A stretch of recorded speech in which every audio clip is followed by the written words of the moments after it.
Captain Lee Hyun wiped the sweat from his forehead as he steered the research ship Endeavor through the dangerous asteroid field. The space rocks floated around them like giant stone mountains, each one capable of crushing their small vessel if he made even one wrong move. They had been out here for 6 long months, far away from Earth and any other human settlements, searching through the ruins of ancient alien civilizations. The ship was cramped with 12 crew members living in tight quarters. Everyone had grown tired of eating recycled food and breathing recycled air, but their mission was too important to quit now. They were explorers, the first humans to venture this far into unexplored space, mapping every ancient structure they could find. Navigator Park Jean sat at her control station, her eyes focused on the glowing holographic display that showed their surroundings. Her fingers moved quickly across the touchscreen as she analyzed the sensor data. Suddenly, she sat up straight and called out with excitement in her voice. "Captain, I'm picking up something strange in Grid 7. The readings are definitely artificial, not like the natural rock formations we've been seeing." Dr. Kim Soo, the team's lead archaeologist, immediately looked up from his data tablet, where he had been studying pictures of alien ruins they had discovered weeks ago. His eyes lit up with the same excitement that had driven him to volunteer for this dangerous mission. He had spent his entire career studying dead civilizations, and each new discovery felt like Christmas morning to him. "The energy signatures are matching the patterns we found on Kepler 442, he said, his voice filled with wonder. "This could be another relic from the predecessor civilization. We might have found something incredible." Captain Lee Hyun carefully guided their ship toward the coordinates Park Jean had identified. As they got closer, their sensors revealed something that made everyone on the bridge stop what they were doing and stare at the main screen. The object floating in space before them was unlike anything in their extensive databases. It was a massive crystalline structure, roughly the size of a 20-story building, with smooth surfaces that reflected the light from distant stars. The crystal was dark now, but strange patterns of lines and symbols covered its surface, as if someone had carved a message into its very structure. Dr. Kim Soo could barely contain his excitement. "Get us closer. I need to run detailed scans on this thing." The predecessors vanished millions of years ago, but their technology was far beyond anything we understand today.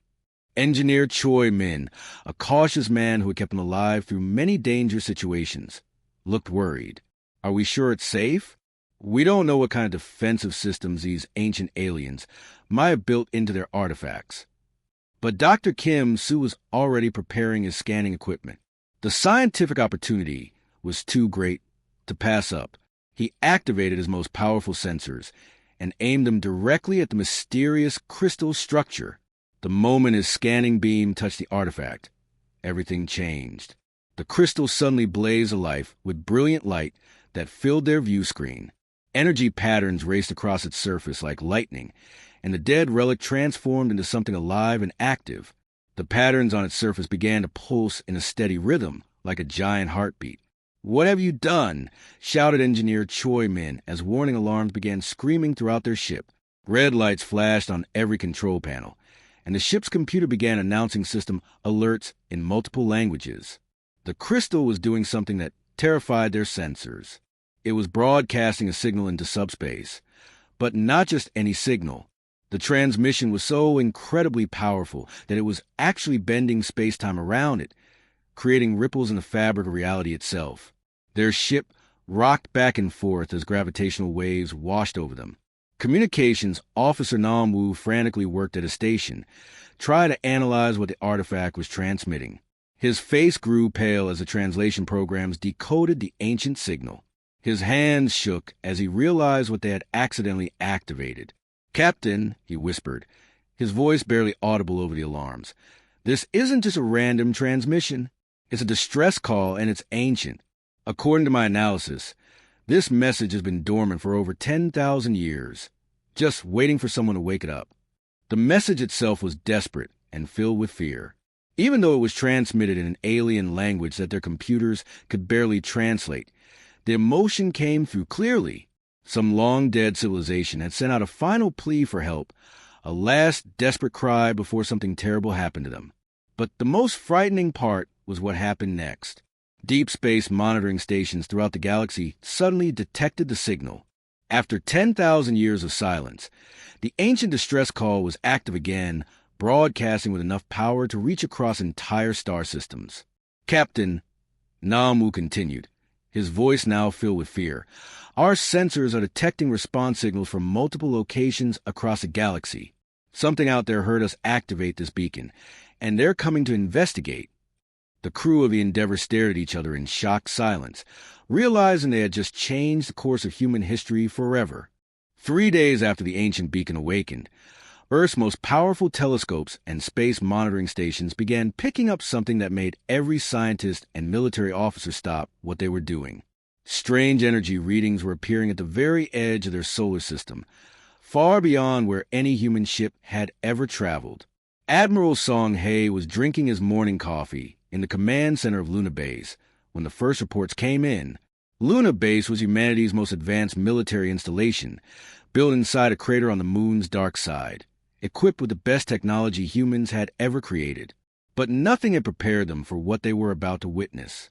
"Sir, you need to see this immediately," called out Commander Yunda, her voice filled with a mixture of excitement and fear. She was staring at the main tactical display, which showed their entire solar system as a three-dimensional map of glowing dots and lines. Admiral Song Hae set down his coffee and walked quickly to her station. What he saw on the screen made his blood run cold. Ships were appearing out of nowhere, materializing from some kind of faster-than-light travel that human science could barely understand. But these weren't one or two scout ships. Hundreds of massive vessels were emerging from hyperspace, each one appearing with a flash of brilliant light. "How many are we tracking now?" Admiral Song asked, trying to keep his voice calm even though his heart was pounding. Commander Yunda's fingers flew across her keyboard as she updated the count. "We're now detecting over 800 individual ships, sir. They're maintaining a perfect formation at the edge of our solar system, about 40 astronomical units from the sun. No hostile movements detected yet, but, sir..." She paused, looking at her readings again. "Some of these ships are absolutely massive. The alien vessels were like nothing humanity had ever imagined. Their ships looked more like works of art than military hardware. Smooth organic curves blended seamlessly with crystalline structures that caught and reflected light in impossible ways. Some of the larger vessels stretched over 50 kilometers in length, making them bigger than entire cities. Earth's largest space station was only 2 kilometers across, making it look like a tiny toy compared to these alien giants. The energy readings coming from the alien fleet were beyond anything human instruments could properly measure. Each ship seemed to contain power sources that could supply electricity to entire planets. The smaller escort vessels alone generated more energy than Earth's most advanced nuclear power plants. For hours, the alien fleet remained perfectly still, as if they were studying the solar system and trying to decide what to do next. Every military base on Earth and in space was placed on highest alert. Fighter pilots sat in their cockpits, ready to launch at a moment's notice, even though everyone knew their weapons would be useless against such advanced technology. Then, without any warning, every communication device on Earth began receiving the same message simultaneously. Television screens, radio broadcasts, computer networks, and even simple cell phones all carried the same transmission. The voice spoke in perfect Korean, then switched to flawless English, then continued in dozens of other Earth languages, as if the speaker understood every human language that had ever existed. "Primitive species of Sol 3. The alien voice announced, using the scientific designation for Earth. The tone was cold and businesslike, without any emotion. "We are Fleet Commander Veltar of the Galactic Defense Concordat. We received an ancient distress beacon transmission from this star system. Identify yourselves immediately and explain how your species came to possess predecessor technology." President Han Su was in an emergency meeting with his top advisors when the message came through. The leader of Earth's global government authorized Admiral Song Hae to respond on behalf of all humanity. This would be the first official conversation between humans and an alien civilization, and everyone knew that the wrong words could mean the end of human civilization. Admiral Song Hae took a deep breath and activated the communication system. "This is Admiral Song Hae. representing the human species of Earth. We are a peaceful civilization. We accidentally activated an ancient artifact during a scientific research mission. We had no knowledge that it would send out a distress signal.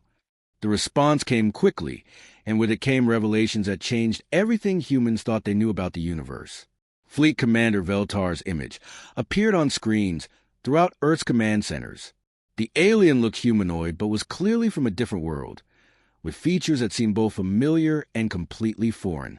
Your species has stumbled upon technology from the predecessor civilization, Fleet Commander Veltar explained. The distress beacon you activated has been dormant for thousands of years. It was sent during the Great War against an enemy we call the Devourers. We have been fighting this enemy across the galaxy for millennia, and that beacon was a call for military reinforcements from a battle that occurred before your primitive civilization even learned to use fire. The alien commander studied the data his ships had collected about Earth and its inhabitants.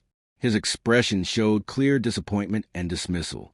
Your species is obviously not the advanced warrior race that originally sent this beacon, Fleet Commander Veltar continued, his tone suggesting that humans were barely worth his attention. We will conduct a thorough scan of your system to confirm that the Devourers are not present here. Then we will depart and continue our eternal war elsewhere. Humanity had just learned they were not alone in the universe, and apparently, they were considered too primitive to matter. The massive alien fleet was almost ready to leave Earth's solar system when their most sensitive long-range sensors suddenly detected something that made every ship in their formation stop moving. Deep in space, far beyond where human telescopes could see, something terrible was approaching at incredible speed. Fleet Commander Veltar stood on the bridge of his flagship, staring at the sensor readings with growing alarm. His ship's computer was showing energy signatures that he had hoped never to see again. The nightmare that had haunted his people for thousands of years was coming to this peaceful solar system. "Alert all ships," he commanded the crew. "The Devourers have found us." On Earth, Dr. Limwa was working late in her laboratory at the International Space Research Center. She was the planet's leading expert on alien biology, and she had been studying every piece of data they could gather about the Concordat ships. When the emergency alert came through on her computer, she immediately switched her screens to show the tactical feeds from Luna Base. What she saw made her drop the coffee cup she was holding. The cup shattered on the floor, but she didn't even notice because she was completely focused on the horrifying images appearing on her monitor. "Dear God," she whispered to herself, "those aren't ships at all." The creatures emerging from hyperspace at the edge of the solar system looked like something from humanity's worst nightmares. They were massive biomechanical monsters that seemed to be part living organism and part advanced technology.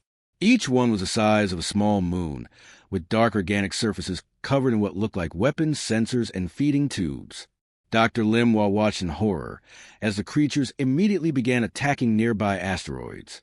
They weren't just destroying the space rocks. They were eating them. Long tentacle-like appendages reached out from their bodies and grabbed chunks of stone and metal, pulling the material into massive mouths that glowed with digestive acids. "They're consuming matter and using it to grow larger," she said into her communication device, reporting her observations to military command. "These aren't ships in any sense that we understand. They're living creatures that eat everything they can find and use it to make copies of themselves." The Devourers moved through space like a swarm of giant predatory insects. There were hundreds of them, and more kept appearing from hyperspace every few minutes. Each creature was covered in biological weapons that could fire streams of corrosive plasma hot enough to melt the hull of any known spacecraft. As Dr. Limwa continued studying the tactical feeds, she realized something even more terrifying. The creatures weren't just randomly eating asteroids. They were organized, working together like parts of a single massive organism. Some of the larger ones were already beginning to split apart, creating new smaller versions of themselves from the material they had consumed. Fleet Commander Veltar's voice suddenly echoed through every communication system on Earth. This time, his tone was completely different from his earlier dismissive attitude. Now he sounded worried, almost desperate. "Humans of Sol 3. The situation has changed dramatically. The Devourers have followed the ancient beacon signal to your system. Your star lies directly in their path as they move toward the galactic core. We cannot allow them to consume your sun, because the energy from a star would fuel their reproduction for decades. Admiral Songhae felt his heart sink as he realized what the alien commander was saying. Are you telling us that you'll defend Earth? There was a long pause before Fleet Commander Veltar responded, and when he did, his words were brutally honest. We are telling you that we will make our final stand here in your system. Your planet's survival is secondary to our primary mission, which is preventing these creatures from expanding further into the galaxy. If we fail here, billions of other worlds will fall to devourers. Across Earth, military leaders and government officials watched their screens as two massive fleets began positioning themselves for a battle that would decide the fate of not just humanity, but countless other civilizations throughout the galaxy. The Concordat ships spread out in defensive formations, their weapons charging with energy that made space itself glow around them. The Devourers responded by forming their own attack patterns, moving like a pack of wolves preparing to hunt. Their biomechanical bodies pulsed with alien life, and their weapons began glowing with the same corrosive plasma they had used to consume the asteroids. Humanity had become unwilling spectators to an ancient war that was about to be fought in their own backyard. Every person on Earth understood that they were completely helpless to influence the outcome of this battle. Their most advanced weapons were like toys compared to the technology being displayed by both sides. Colonel Bae Young, Earth's top military strategist, stood in the war room surrounded by his staff officers. He had spent his entire career preparing for conflicts between human nations, but nothing had prepared him for this situation. He looked around at the faces of his fellow officers and saw the same mixture of fear and determination that he felt in his own heart. This may be the end of human civilization, he said quietly, his voice steady despite the impossible situation they faced. But we will not go quietly into the night. Ready all available ships and fighter squadrons. Contact every military base on Earth and in space. If we're going to die today, we're going to die fighting alongside our allies. The greatest battle in galactic history was about to begin, with Earth caught directly in the middle of it. The battle that erupted in Earth's solar system was unlike anything the galaxy had ever seen. When the first weapons were fired, the entire region of space lit up like a miniature star being born. The Concordat ships unleashed energy beams so powerful they could crack entire planets in half, while the Devourers responded by releasing swarms of smaller living creatures that flew through space like guided missiles made of flesh and metal. The energy weapons created brilliant flashes of light that could be seen from Mars. Each blast was hot enough to melt steel instantly and contained more destructive power than all the nuclear weapons humanity had ever built. When these beams hit their targets, explosions bloomed in the darkness of space like deadly flowers. Captain O'June sat in the cockpit of his modified fighter spacecraft, leading a squadron of Earth's most experienced pilots into the chaos. His small ship had been hastily upgraded with armor plating salvaged from damaged alien technology, but he knew it would provide little protection against the weapons being used in this cosmic war. All pilots, stay in tight formation, he commanded through his radio. Remember, we're not trying to win this fight alone. We just need to create enough confusion to help our alien allies. Pilot Kong Su flew her fighter dangerously close to one of the massive devourer creatures, a living monster the size of Manhattan that was covered in pulsing organic weapons. She fired her ship's entire payload of missiles at the creature's surface, watching as the explosions barely made small scorch marks on its thick hide. "This is completely insane," she muttered into her communication system, her voice filled with frustration and fear. "Our weapons are barely scratching these things. It's like trying to fight a whale with a toothpick." But something unexpected began happening as human pilots joined the battle. The Concordat forces had been fighting the Devourers for thousands of years using the same proven tactics and strategies that had kept them alive for millennia. Their approach to warfare was disciplined, methodical, and predictable. Human pilots, on the other hand, had no experience with galactic warfare and no knowledge of established military procedures for fighting biomechanical space monsters. This complete lack of experience, which should have been a fatal weakness, became their greatest strength. Lieutenant Ryu Min was flying his damaged fighter toward what he thought was his certain death when he accidentally discovered something that changed the entire battle. His ship's engines had been hit by enemy fire, and he was losing control rapidly. Instead of ejecting from his fighter, he decided to aim his crashing ship directly at a wounded devourer that was already leaking strange fluids into space. When his explosive-laden fighter struck the damaged creature, something amazing happened. The explosion triggered a chain reaction throughout the devourer's biomechanical systems. The creature's own organic processes turned against it, causing massive internal damage that spread like a virus through its body. Within minutes, the monster that had been terrorizing Concordat ships was dead, floating lifeless in space. "Did you see that?" Lieutenant Ryu Min radioed excitedly as his escape pod drifted away from the explosion. The damaged ones are vulnerable to chain reactions. Their own biology could be used against them. Dr. Moon A was working frantically in her laboratory back on Earth, watching the battle through live video feeds while trying to solve an impossible puzzle. She had samples of both Concordat and Devourer technology that had been collected from previous encounters, and she was desperately searching for ways to make human weapons more effective. Working with almost no sleep for 3 straight days, she discovered something remarkable. By combining human engineering with alien technology, she could create hybrid weapons that worked in completely unexpected ways. Her new designs were crude and unstable, but they were also completely unpredictable. The Devourers had evolved over millions of years to adapt quickly to any weapon used against them. Their bodies could analyze enemy attacks and develop defenses within hours. But Dr. Moon A's hybrid weapons were so strange and inconsistent that the creature's adaptation processes couldn't figure out how to defend against them. "Send these modification instructions to every ship in the fleet," she commanded her assistant. "I don't care if they look dangerous or unstable. Sometimes the best weapon is one that doesn't make sense." Fleet Commander Veltar stood on the bridge of his flagship, watching the tactical display with growing amazement. His experienced military commanders had been fighting this war for longer than human civilization had existed, but the newcomer humans were coordinating attacks that none of his officers had ever considered. Human pilots were using their damaged ships as weapons, ramming them into specific weak points on devourer creatures to cause maximum internal damage.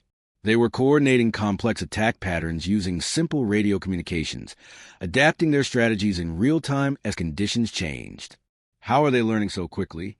Fleet Commander Veltar asked his tactical officer. They have no training in galactic warfare, no experience with these enemies, and inferior technology. Yet they're achieving results that my best pilots cannot match. Captain Lee Hyun, still aboard the research vessel Endeavor that had started this entire crisis, provided the answer during a joint strategy meeting between human and Concordat commanders. His words were simple but profound. "We've never fought this enemy before," he explained calmly. "We don't know what's supposed to be impossible, so we're willing to try things that experienced warriors would never attempt. Sometimes ignorance can be more powerful than knowledge." As a massive space battle reached its most intense moments, with explosions lighting up the solar system and both human and Concordat forces fighting desperately against the Devourer's swarm, Dr. Kim Soo was still aboard the research vessel Endeavor, working frantically in his small laboratory. While fighters screamed past his ship and energy weapons created brilliant flashes outside his windows, he continued studying the ancient crystal artifact that had started this entire crisis. Dr. Kim had been analyzing the predecessor technology for days, trying to understand how such an advanced civilization could have created something so powerful. The crystal structure contained layers of information that his computers were slowly decoding, revealing secrets that had been hidden for thousands of years. Then, deep within the artifact's most protected data cores, he found something that made his hands shake as he read it. Hidden beneath layers of alien encryption was a message written in perfect ancient Korean, using characters and grammar patterns that wouldn't be developed by human civilization for several more centuries. The timestamp on the message showed a date that was impossible. It was from Earth's future, thousands of years ahead of their current time period. Dr. Kim read the message 3 times before he fully understood what it meant. And when he did, he immediately activated the emergency communication channel that connected him to every military commander in both the human and Concordat fleets. "All commanders, this is Dr. Kim Soo aboard the Endeavor," he announced, his voice filled with excitement and disbelief. "I've made a discovery that changes everything we thought we knew about this situation. The beacon that brought the Concordat fleet here wasn't sent by an ancient alien civilization. It was sent by us, by humans, but humans living thousands of years in the future. Admiral Songhae, who was coordinating the human fleet's attack patterns from Luna Base, nearly dropped his communication device when he heard Dr. Kim's words. Around him, his staff officers stopped what they were doing and stared at the main communication screen. "Are you saying that future humans sent this message back through time?" Admiral Song asked, his voice filled with confusion. Dr. Kim's response came quickly. "The message explains everything. According to this data, humanity eventually develops time travel technology. Our descendants discovered that the Devourers would find Earth eventually, no matter what we did to hide from them. The only way to ensure our species' survival was to make sure we had powerful allies when that day came. The future humans had orchestrated the entire encounter. They had placed a beacon in a location where Dr. Kim's research team would eventually find it. They had timed everything perfectly so that the Concordat fleet would arrive just before the Devourers tracked the signal to Earth's solar system." Admiral Song stared at the tactical display, showing the ongoing battle, trying to process this incredible revelation. "You're telling me that we caused all of this? That we're responsible for bringing both fleets here?" "Not caused," Dr. Kim corrected him, his voice becoming more confident as he continued reading the future message. "Ensured. The Devourers were already searching for inhabited worlds to consume. They would have found Earth within the next few decades, and when they did, humanity would have faced them alone with no allies and no warning. This was the only way to make sure we were ready for the fight. The knowledge that everything had been planned by their own descendants filled the human forces with new determination. They weren't just fighting for survival anymore. They were fulfilling a destiny that their future selves had carefully arranged. Every pilot, every engineer, and every commander understood that they were part of something much larger than they had imagined. Fleet Commander Veltar, who had been watching human tactics with growing respect throughout the battle, was amazed by how this revelation changed everything. The combined human Concordat fleet began fighting with a coordination and purpose that neither side had achieved before. Human creativity and willingness to take risks merged perfectly with Concordat technology and experience. Captain Park sailed the final assault against the Devourer Command organism, a massive creature that had been coordinating the entire enemy swarm. Using a combination of human improvisation and alien weapons, her mixed squadron of human and Concordat ships managed to penetrate the creature's defenses and destroy its central nervous system. When the command organism died, something remarkable happened. The entire Devourer swarm suddenly lost coordination, like a computer network that had lost its main server. The individual creatures began attacking each other instead of their enemies, confused and unable to work together effectively. Within hours, the remaining Devourers were either destroyed or fleeing into deep space, their invasion completely defeated. The solar system was safe, and the ancient threat that had terrorized the galaxy for millennia had finally been stopped. As the last enemy ships disappeared into hyperspace, Fleet Commander Veltar transmitted a message that was broadcast to every human settlement throughout the solar system. "Humans of Sol 3. Your species has proven itself worthy of joining the Galactic Defense Concordat. Your tactical innovation and refusal to surrender in impossible circumstances have shown us something we have forgotten during our long war. Your world shall serve as the new capital of our alliance, because you possess the one quality that we had lost, the ability to find hope when everything seems hopeless." President Han Su stood beside Admiral Songhae in the Luna Base Command Center, watching as the Concordat fleet took new defensive formations around Earth. The alien ships were no longer preparing to leave. They were preparing to stay and protect humanity's home system. "I suppose," President Han Su said with a smile, "we should start learning how to govern a galactic civilization.